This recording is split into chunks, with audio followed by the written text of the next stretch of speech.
Virtually every multiplayer game to ever exist has metas. Some come and go and have little effect on the community, but others are so ridiculous that they leave you wondering what the hell the developers were even thinking. Charges left.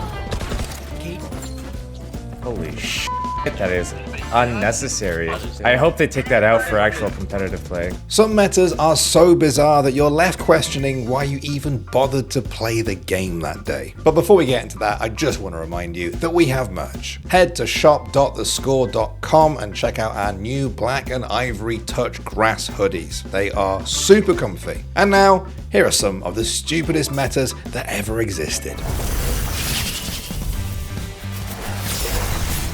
Kicking off our list, we have one of the dumbest metas to ever grace Street Fighter, and it comes from 4's Arcade Edition. When the update dropped in December 2010, it came with Yun returning to the franchise. He was busted on release with excellent movement, great damage, and insane frame data. Basically, it wasn't surprising when the game's producer admitted that Capcom intentionally made him OP.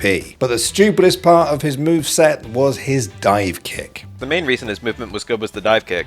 Yun's dive kick travels across the screen extremely quickly, and he could threaten it even from a neutral jump. And because of that, the opponent couldn't just DP whenever they saw Yun leave the ground, in case he didn't dive kick. On most knockdowns, Yun could easily use his dive kick to reposition. Things like escaping the corner were trivial, even if the opponent quick rose. Yun quickly became a problem, with many top players like Daigo switching off their long-time mains and onto the new character. Oh, yes, hit confirm, Indigan Agent. And hopefully he hits the whole thing this time, we'll see. But again, what's the mix-up afterward? That's the question. Wow, wow, I didn't know that worked. Crazy, a hard knockdown on that. Yeah, I've never seen that. All right, here we go. John has got to be close to Dizzy at this point. Oh, I like the backdash there. Twin backdash is so strong, There and there it it is! was. And Daigo takes it from John Choi. After a strong first round from John, everything else was all Daigo. Even after Capcom finally nerfed him, Yun was still annoying to play against. It didn't help that dive kicks were dominating multiple games at once, which led to Yun's dominance partially inspiring an entire parody game which featured a character named Kick, a direct reference to Yun. Yun was so powerful that he basically defined Street Fighter 4 Arcade Edition, and to this day, fans are still tilted by just how stupid he was. Sniper has always been a strong hero in Dota 2. In fact, most players would tell you that he's brain dead and requires basically zero skill. But when Valve decided to buff his shrapnel ability in patch 6.83, he became completely busted. Relic in trouble, about to fall. Assassination, it'll get the kill.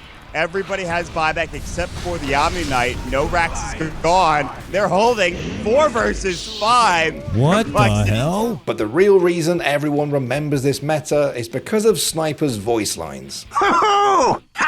Sniper's shrapnel ability was so damn busted that his obnoxious voice still haunts Dota 2 players to this day.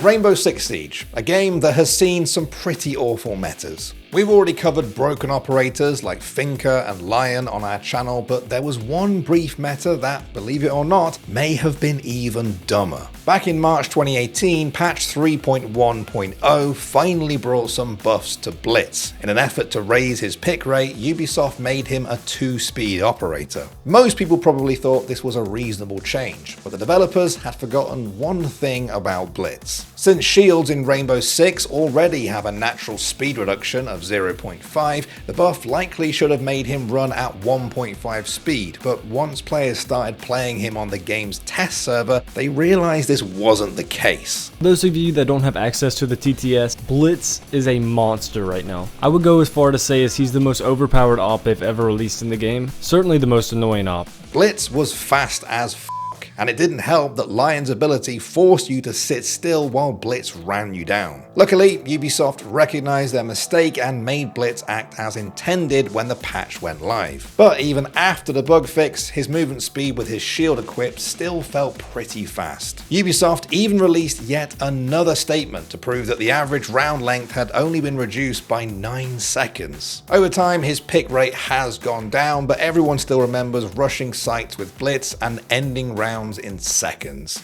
Leashes on an OBJ, smoking, first floor. Smoking white, small white's dead, white's there, smoke. Last one's white set.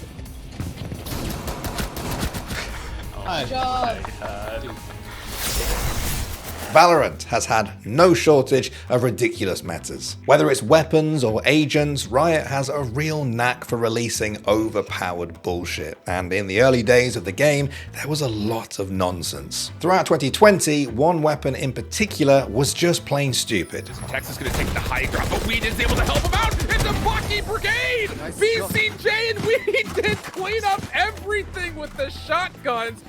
No more charges left. Holy sh! That is unnecessary.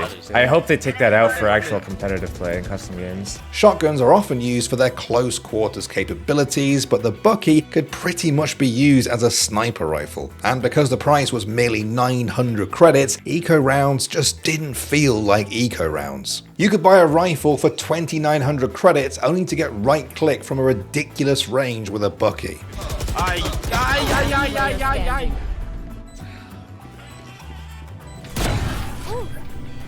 Rain is really low. Rain is so low.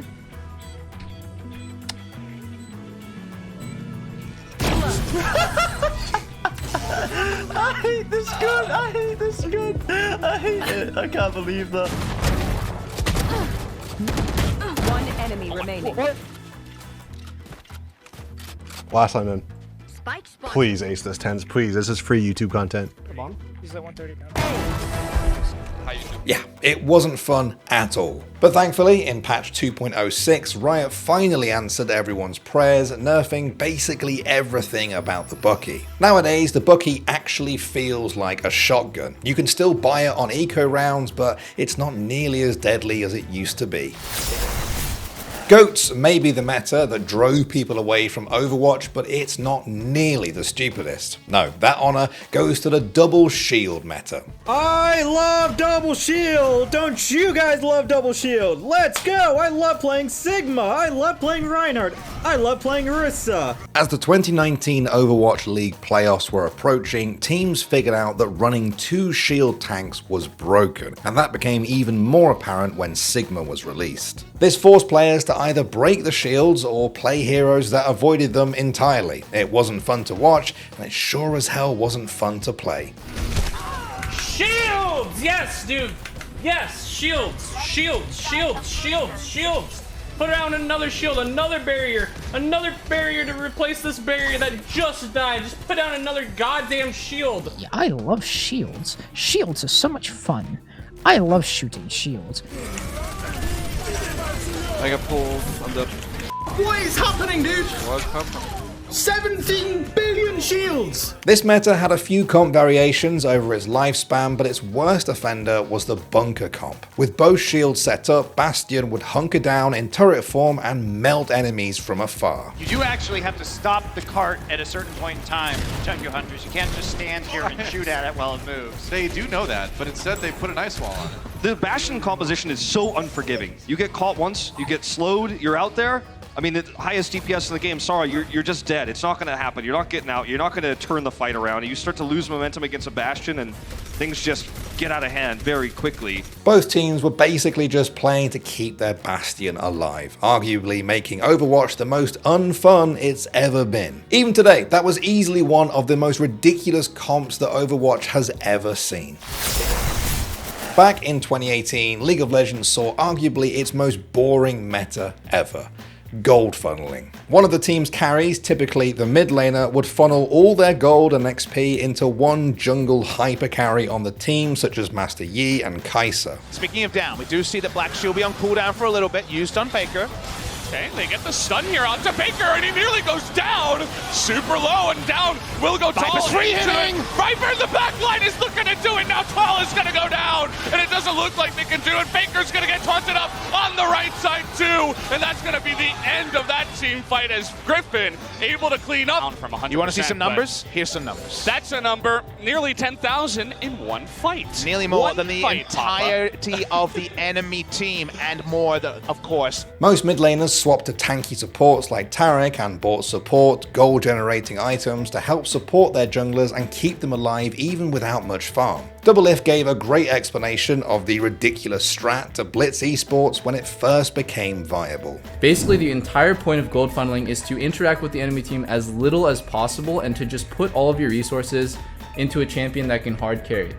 And I feel like it's not fun to watch, it's not fun to play, and it's especially not fun to play against. Gold funneling in solo queue wasn't as much of a big deal for an average player, because if you ask a random person on your team to funnel their gold into your build, they'll likely tell you to fuck off. But it made pro play an absolute snooze fest. Riot finally fixed things after a few months, changing Hunter's Machete so that lane minions would grant 10 less gold until a jungler finished enchanting it. This marked the end of the gold funneling meta, and honestly, good riddance. It was boring as hell. Just change the gold funneling strat so I don't need to play Braum again.